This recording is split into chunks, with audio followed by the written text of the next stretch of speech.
These nuts are one of the surprising products getting hit by the Iran war. Iran is the world's second largest producer of pistachios. But the war is causing a shortage by disrupting trade routes and choking shipments. It's sending pistachio prices to their highest level in nearly 8 years. That could mean more business for US farmers. California is already the world's top pistachio producer. But growers there have been battling extreme drought and tighter water restrictions.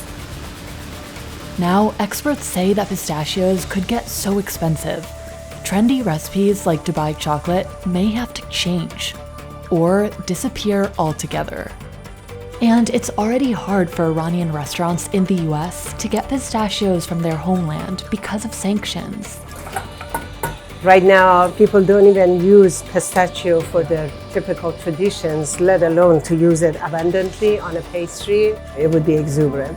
So what happens when one of the world's hottest ingredients becomes one of the hardest to get? We traveled from California's orchards to Iranian kitchens to see why pistachios are getting so expensive.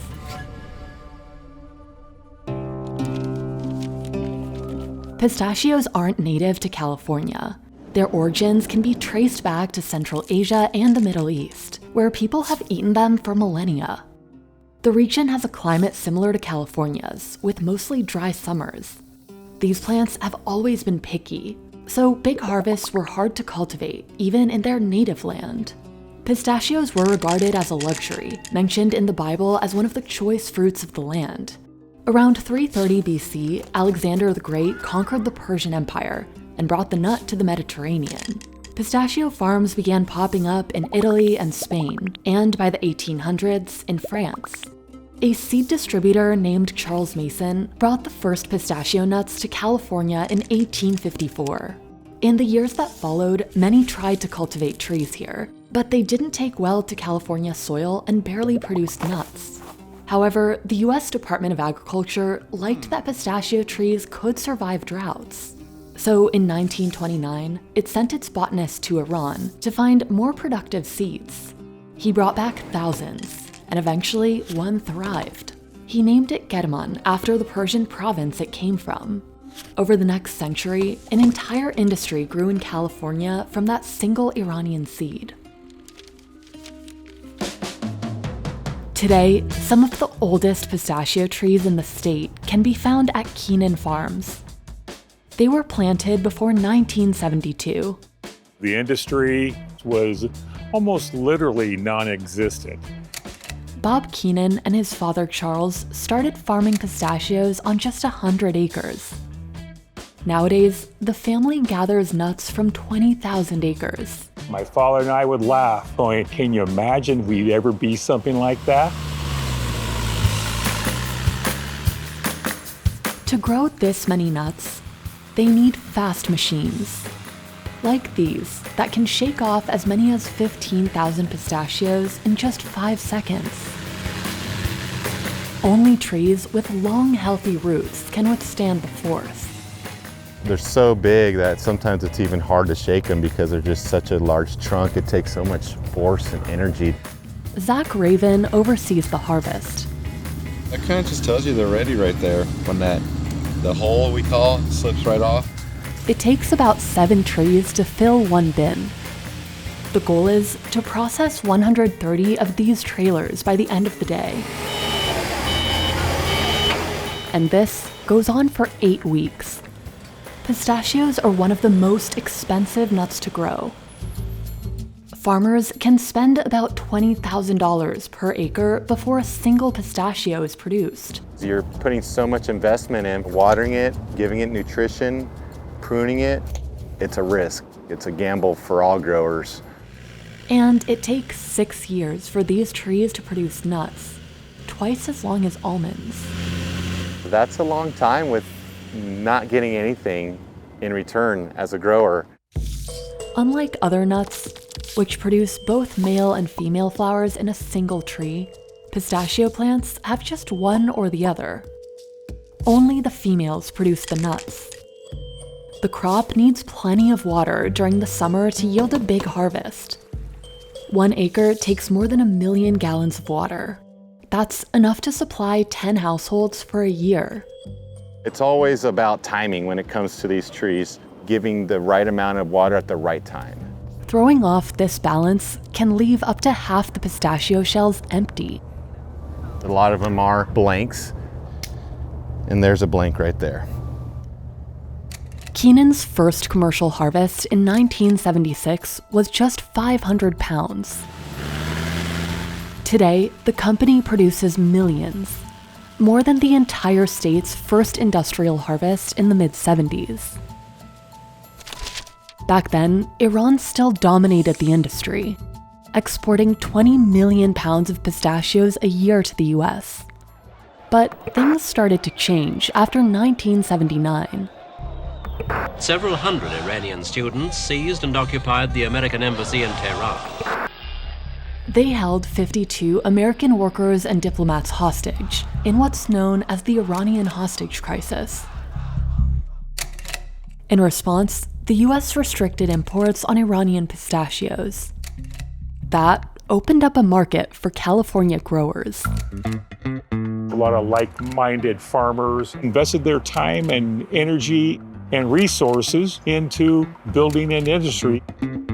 Day by day, year by year, we learned a little bit about the processing, which was new to California. In 1980, the state grew 27 million pounds of the nut. But a year later, Iran released the American hostages, and the US lifted its embargo on the country's pistachios. Iran started shipping nuts to the US again. We couldn't face those types of competition, so we had our lobbyists and lawyers do some work. Keenan Farms and a few other growers petitioned the government to launch an investigation into Iranian imports. The US International Trade Commission found Iran was selling pistachios for less than they were really worth, even cheaper than it cost to grow them. It's a strategy known as dumping, pricing goods below cost to squeeze out rivals and gain market share. In 1986, the US slapped a 241% tax on pistachios from Iran, a tax that holds to this day. And that helped our industry grow and become profitable. By then, the Keenans already had their first machine, designed specifically for pistachios, called a huller. At the time, they hand-fed it. Today, it's automated. Water softens the skins so they come off without damaging the shells.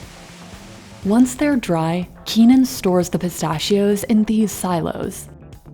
The big ones each hold up to 2 million pounds worth. These windows gives you an idea of how full they are. Hear that good solid sound? Solid pistachios. Yeah, it's nuts.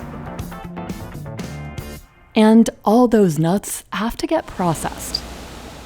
That's where Bob's son, Mitchell Keenan, takes over. Morning. We can store about 10 million pounds inside this total warehouse here. How many individual pistachios? Oh my God. 25 times 16, so that was 2 million. Maybe 4 billion nuts, somewhere around there. It's a lot of pistachios. First, computers scan for rotten pistachios. So we try to look for any kind of sticks or rocks that might have made it into the product. No consumer wants to have insects in their product. The sorted nuts go for a ride through these tubes, which move them to their next station. It's basically a replacement for a conveyor belt. Kind of the modern way of transporting nuts now. Next, they are sorted by color into 5 different chutes. Then, these workers go through the pistachios again to look for defects. If the nuts make the cut, they'll go here to get sized. Pistachios range from, really tiny pistachios to big stuff. The average consumer wants an average-sized pistachio. The smaller nuts, as well as the closed and dark ones, are sent to the sheller. This is where the closed shells turn into kernels. But they have to sort these kernels too, and that's trickier. A lot of the defects can blend in, like right here. That's called spotting, so that's a defect right there. About 60% of Keenan's business comes from outside the US. This product's going to India. So they're going to take the product and they'll actually roast it there. The company packs and ships about 25,000 boxes on an average day. It's crunch time right now. We visited Keenan Farms before the war in Iran broke out. And now there's even more pressure on businesses like this one to move fast. Despite years of sanctions, Iran has remained one of the world's top pistachio suppliers. But when the US attacked the country in February of this year, it threw Iran's pistachio exports into chaos.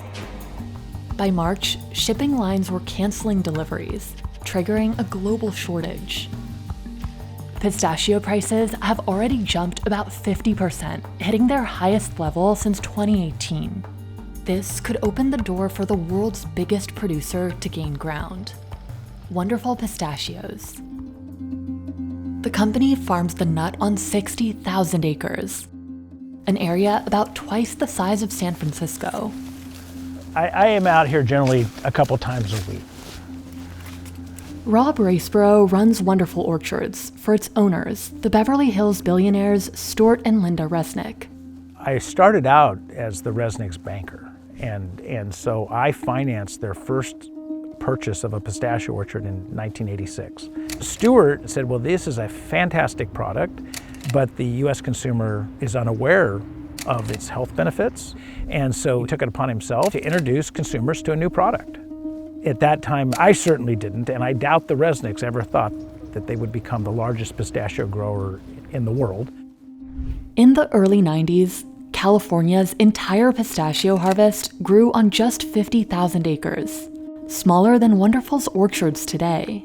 By then, the Resnicks had reportedly captured about half the state's pistachio market. Some trees produced many more than 13,000 nuts, and some trees didn't produce as many. So they said, let's see if we can identify these trees that produce so much better than the rest. We can clone those trees. Then about 10 years ago, we had successfully perfected the process to replicate those trees and to grow those. And we started planting those in a big way. Today, Rob says Wonderful's trees produce 20 to 40% more nuts than the average pistachio tree, using the same amount of water. Now, the company handles about 800 million pounds of the nut per year. That's more than 500 times California's first industrial harvest. Rob says they don't leave it up to chance. This is California. There's going to be periods of drought. Let's plan ahead. But let's make sure we have the water. Early farmers in Southern California soon discovered that the soil quickly dries to dust during dry spells. For hundreds of years, farmers in the arid South looked for ways to water their crops. In California, the fundamental water problem or puzzle is that most of our water is in the north of the state, and most of the demand is in the south. So in the 1950s, the state pitched a massive new water delivery system called the State Water Project, which would pull water from Northern California. But districts could only access this new system if they paid the state back for construction. Voters approved the project in the 1960s, and California began building.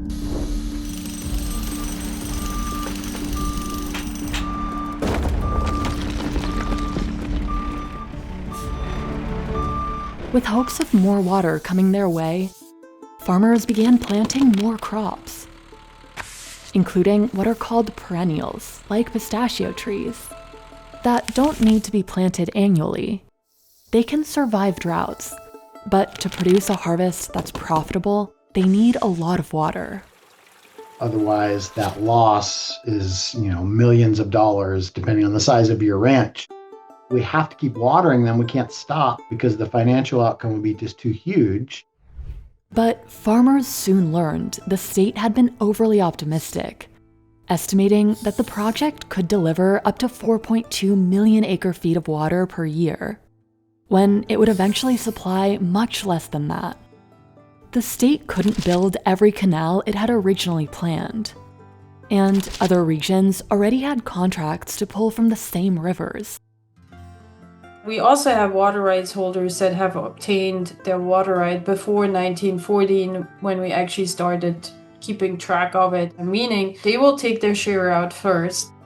New environmental rules enacted in the 1970s and recurring dry spells also limited how much water the state could transport south toward farms. That was an issue for places like Kern County, where millions of nut trees were maturing in the early 90s and needed water. With expansion of perennial tree crops, we've created this problem that we're up against. Then, one of the longest droughts in California's history, from 1987 to 1992, made the problem even worse. Water shortages resulted in a cut of up to 50% to agriculture. In the early 90s, the state stopped water deliveries to Wonderful, which relied entirely on that supply for about half its crops. Many growers in the area turned to the aquifers to keep their trees producing. The aquifers exist in layers, right? So you can think like shallow, medium, deep. Once the shallow is overpumped, the farmers with resources go down.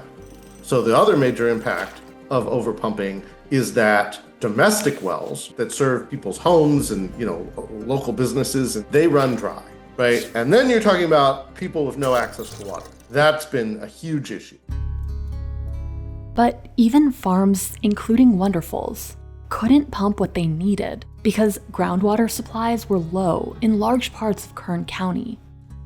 That's where California was exploring a new water bank that would capture excess rainwater from across the state and store it underground. But the project stalled for years. They eventually found a path forward.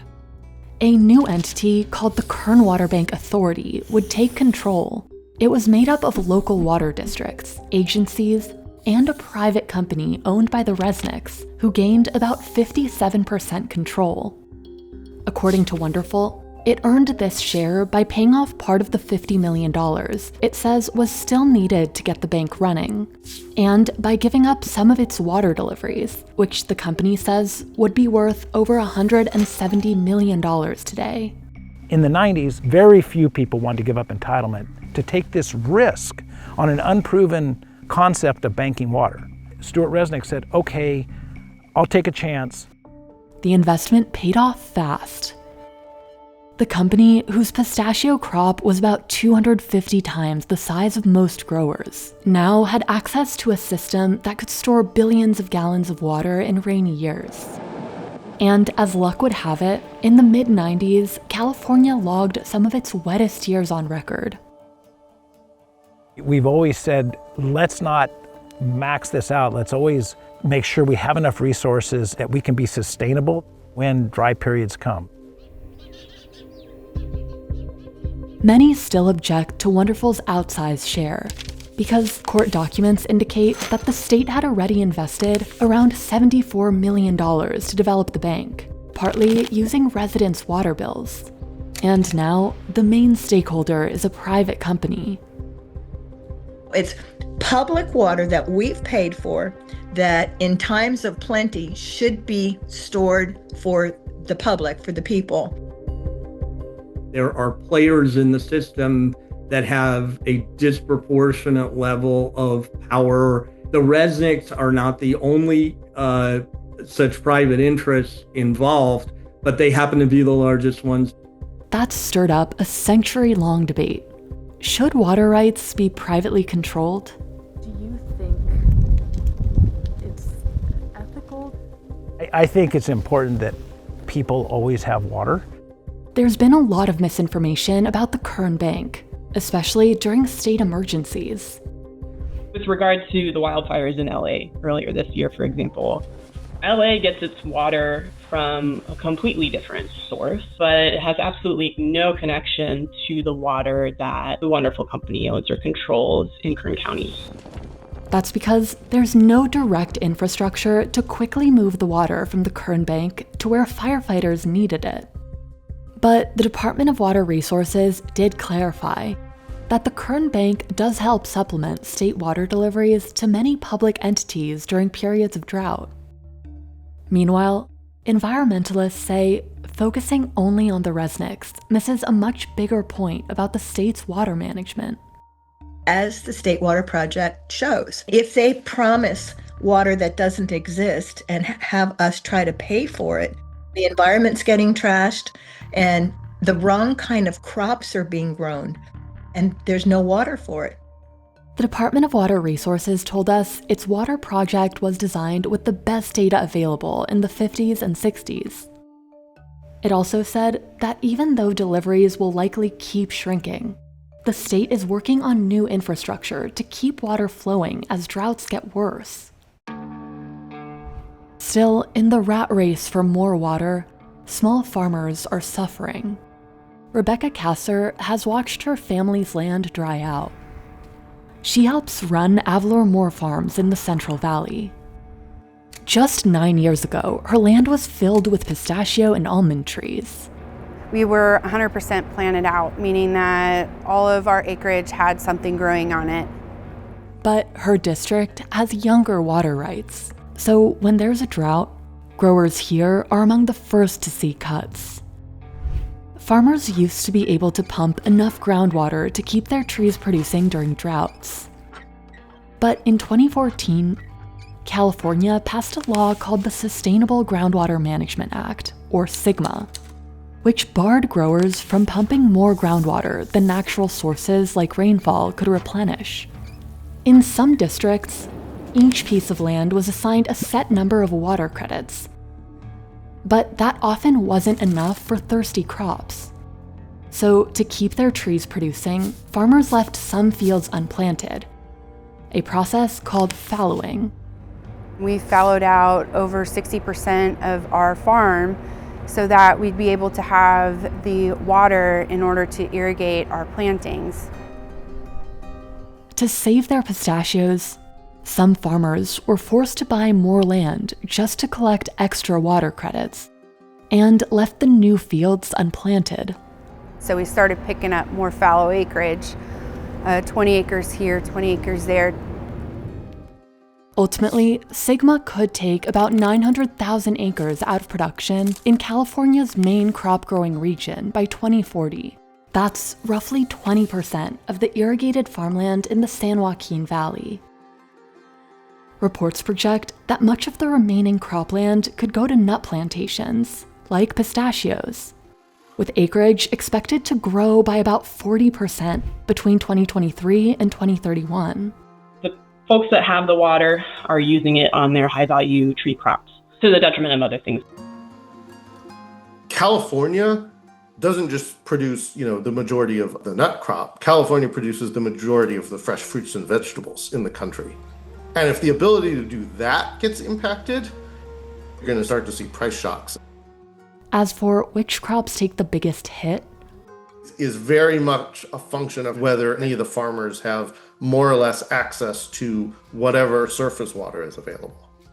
And Wonderful has that advantage because of the bank.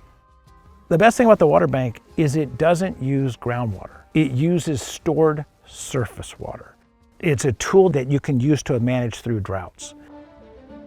Wonderful has shifted some pomegranate and almond acreage too, helping to double plantings of its top crop over the past decade. And part of that is because of how we view the market and our leadership position in the pistachio industry and what kind of competitive advantage we have. We could brand every one of our wonderfully delicious pistachios with the word wonderful on them, or we could just write it once. My mission is to get the world to eat more pistachios. Diana Salsa helps run marketing for Wonderful. The team led the company's 2009 Get Crackin' campaign, featuring new packaging, More people were aware that pistachios now came in this iconic black bag. Before that, pistachios were really sold in bulk.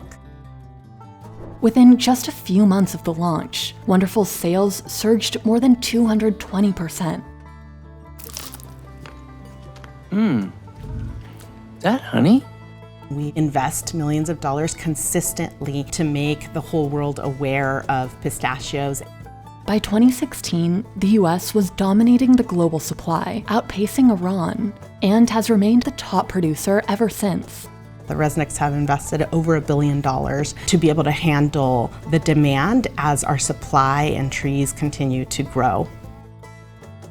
In America alone, Wonderful Pistachios was retailing $1 billion worth of nuts annually by 2020. 3 years later, the Dubai chocolate trend boosted demand fast and drove pistachio kernel prices up nearly 35% between 2024 and 2025. Experts now project the pistachio market will grow from about $5.6 billion in 2025 to over $7 billion by 2030. But there's a catch. If prices keep rising the way they have in recent years, analysts say pistachios could get too expensive to use this widely, and brands may start swapping them out for cheaper nuts. Right now, the US supplies more than 60% of the world's pistachios, and until 2025, China was largely the top buyer. But they've imposed tariffs on American nuts, making them more expensive. As a result, imports dropped by over 50% in the last year. That opened a door for Iran to take some of the Chinese market from the US. Over the years, even as California became the top producer, Iran remained a big player, supplying about 16% of the world's pistachios in 2025, mostly to China, Turkey, India, and the UAE. Only a tiny share of Iran's pistachios ever make it to the US. Each year, New York City restaurateur Nassim Ali Khani brings back a single bag for herself from her trips home to Iran. I was in Iran in February and I just brought this with me. They're meatier, lighter. Clearly see a difference between these and what we have here in this country. She runs Sofre, a Persian restaurant that highlights ingredients from her homeland. Pistachios hold a quite special place in my heart as well as Iranians. She made us a few sample items from her menu. From very early on, I realized pistachios are a real treasure and they should be acknowledged as such. See this? This is nice. We use them in this very elegant shape. Look how tiny they have been sliced. She reserves that single bag of Iranian pistachios for one cookie on the menu. They are so delicate that we use them as a garnishes for really special dishes. But sanctions have made Iranian pistachios hard to find in America and much more expensive. So she rarely cooks with them. It would be exuberant in terms of the cost. She says prices have soared in Iran too, as tensions escalated with Israel in 2025, disrupting supply chains. Extreme weather has also made it hard to keep the conditions just right for pistachios. So they've become even more precious and expensive. Right now, many people can't afford it. By just being eliminated from our sphere of our eating habit, then it becomes part of the culture being eliminated in the long run. Preserving those authentic Persian flavors matters deeply to Nassim, and it's what keeps her regulars coming back.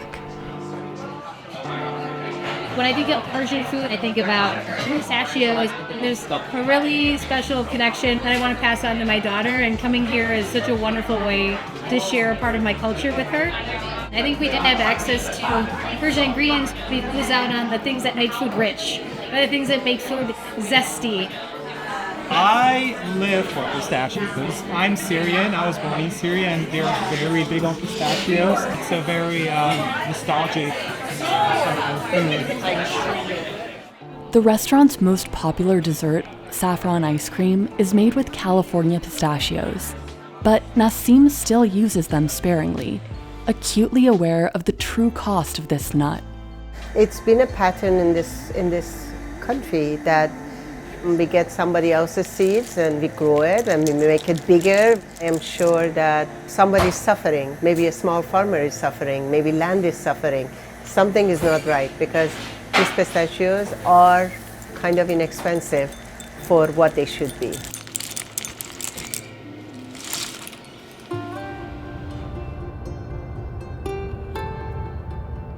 Back in California, Keenan Farms is still trying to keep some of the oldest groves productive. This is one of the original plantings in California, and she's still producing. It's kind of neat. It's kind of like you're in a museum, you know? You're part of something that started many, many years ago. The Keenans say they would have never predicted back then how hard it would eventually be to keep these trees producing. Consistency of supply, that's where California has thrived.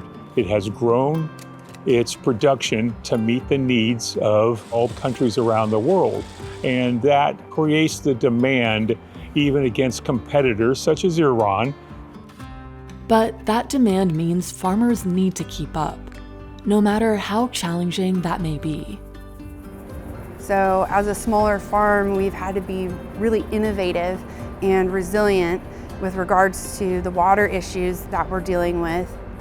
We want to do right by the soil and we want to take care of the resources. We've been in this game for a while and it's our passion and our legacy. In order to stay relevant, we're just going to have to continue to be creative.